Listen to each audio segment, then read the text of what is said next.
Access करना है, table apply करना है। क्या अप्लाई करना है? Data table. उसका फायदा ये है कि सर्चिंग भी होगी, सॉर्टिंग भी होगी, नेविगेशन भी होगी। डॉट ये जो कहां दिया हुआ, ये देखो लेआउट के अंदर ये वाला नीचे ऊपर सीएसएस से नीचे जाओ, क्योंकि लेआउट वाले पेज का स्कोप पूरे प्रोजेक्ट में हो। डेटा टेबल और इसके अंदर तो ये डाटा टेबल जो है इस पे अप्लाई होगा टीबीएल डेटा, और यहां पे एजेक्स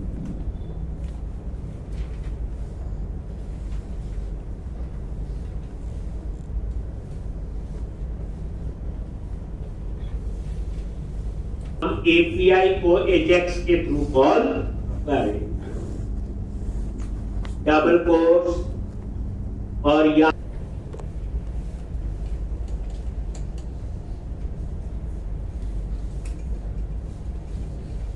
यूआरएल ले क्या लिखना है? स्लैश एपीआई स्लैश गो।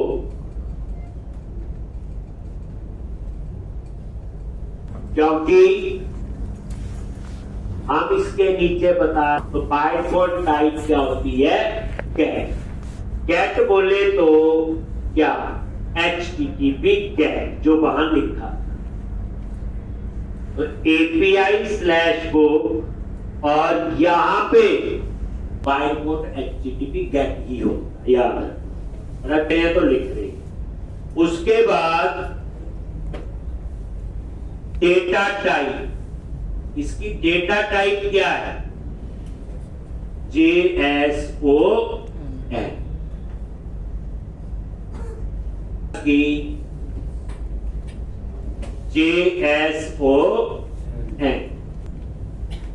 बस, JSON नहीं है, नहीं लिखोगे तो JSON नहीं है। ये दो लाइनें लिखना कोई जरूरी नहीं, बस पहली बार पढ़ना। अब कॉल कॉमा, अब जो एपीआई से डेटा आएगा उसके लिए ये कॉलम्स और ये स्क्वायर ब्रैकेट बनाता है। क्या बनाता है? ये स्क्वायर ब्रैकेट। ये केस सेंसिटिव होती है सारा, जैसे कॉलम का सी स्मॉल में, डेटा टाइप में डी स्मॉल में, टी कैप्स में, याद रखें। फर्स्ट लेटर स्मॉल में, पहले कॉलम में क्या चाहिए? यहां पे यहां पे टीएच लगाए, उतने ही मुझे वहां कॉलम बना। तो यहां पे डबल कोट्स में डेटा, डेटा में क्या आएगा? टाइटल, लेकिन ध्यान लिखो स्मॉल, टी कैप्स में, क्योंकि ये जब एपीआई कॉल कर रहे हो तो इसका रिजल्ट यही तो आया ना बच्चे। और टाइटल का टी कैसे है?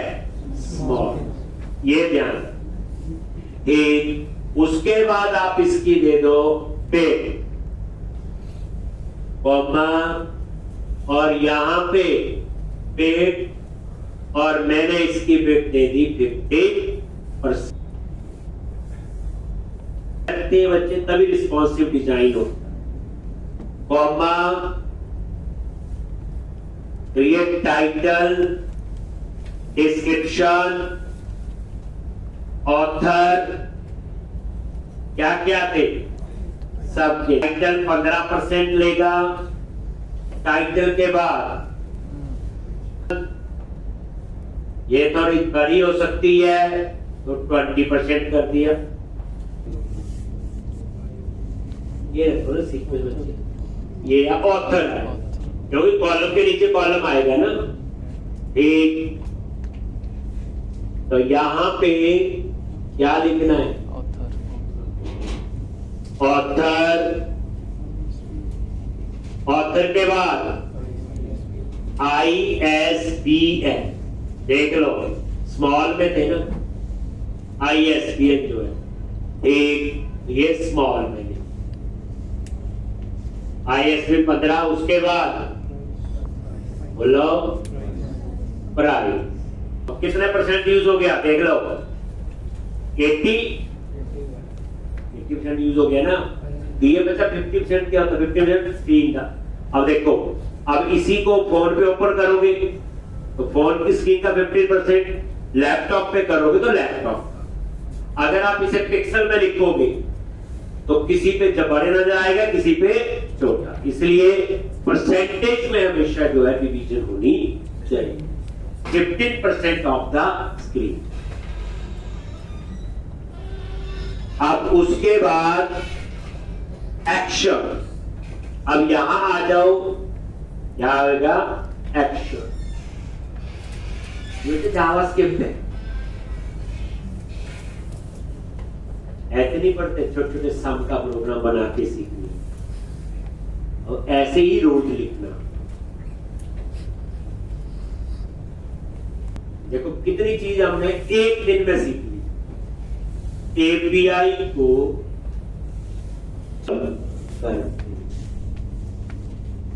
वेरिएबल भी डिक्लेयर हो रहे, एपीआई को भी कॉल कर रहे, एपीआई का जो रिजल्ट आ रहा है वो भी एक्सेस कर रहे। अब उसके बाद यहां पे डेटा, और एडिट के केस में क्या चाहिए होगा, आईडी, ये वही आईडी, आई स्मॉल में ये वाला। इस लेक्चर के बाद बताना किस किस ने जावास्क्रिप्ट पढ़ी, तो जो मैंने करवाया वो समझाया कि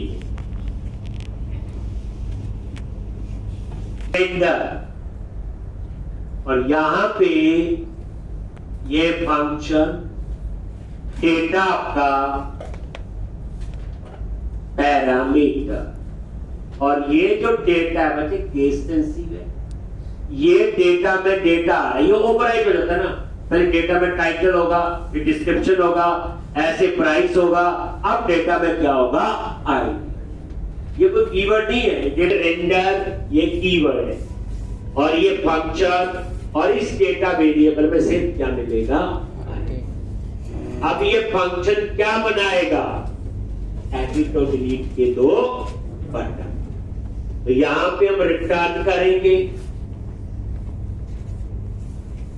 और ये बैक, तो उसने जावास्क्रिप्ट पढ़ी नहीं, कोई जादू ही पढ़ा होगा, वो मुझे भी नहीं पता है। एक बैक टिक ऑपरेटर है बच्चे, ये कीबोर्ड पे जो टेल सिंबल होता है ना, उसकी दूसरी की होती है, पहले नंबर पे होती है।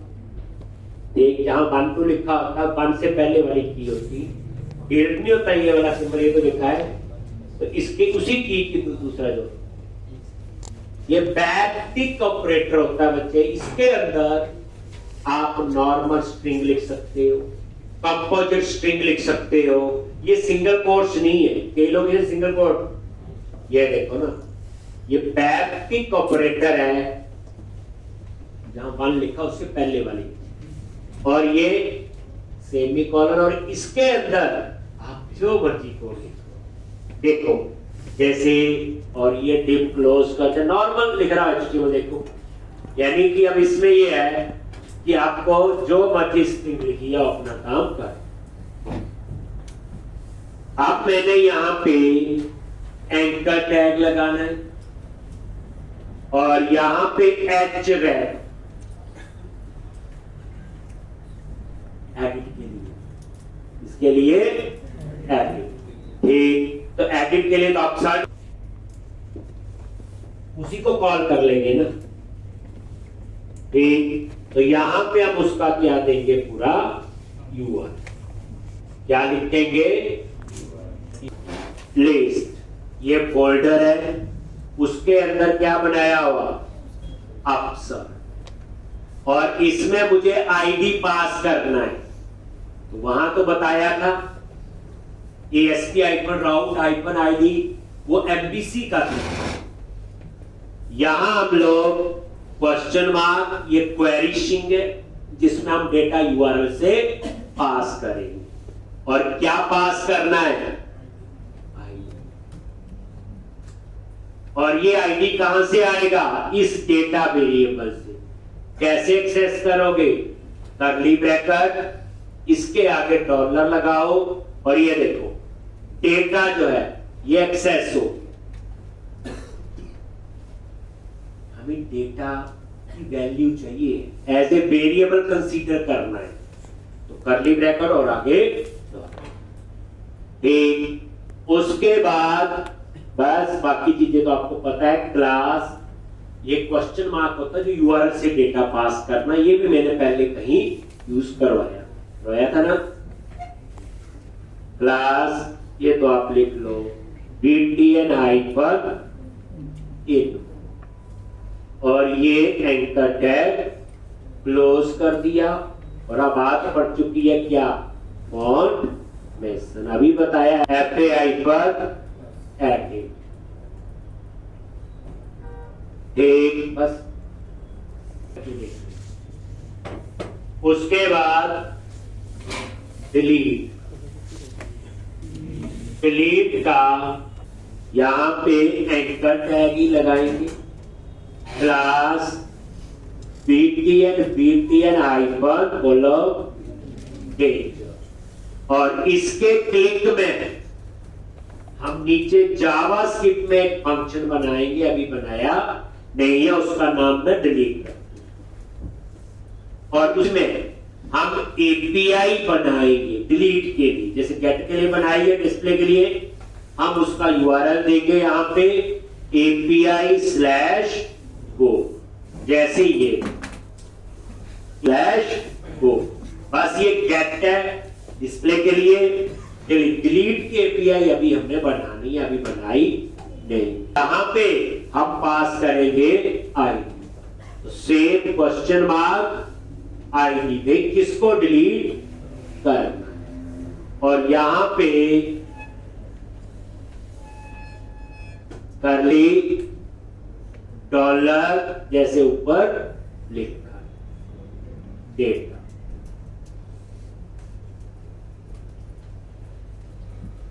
टेक्स्ट को थोड़ा सा ध्यान देना है, एंकर टैग क्लोज किया, बस ये डिलीट नहीं, मैंने उसका यूआरएल लिख दिया API/go, और क्वेरी सिंक से पास कर देंगे आईडी, तो किसको डिलीट करना है, उसका आईडी।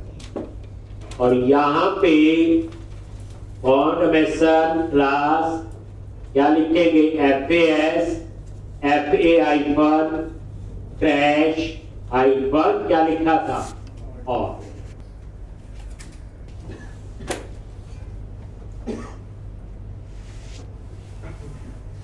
उसके बाद ये फंक्शन नीचे बनाएंगे, ये बनाना है, ये जावास्क्रिप्ट में, इसमें बढ़िया बढ़िया मैसेज यूज करेंगे।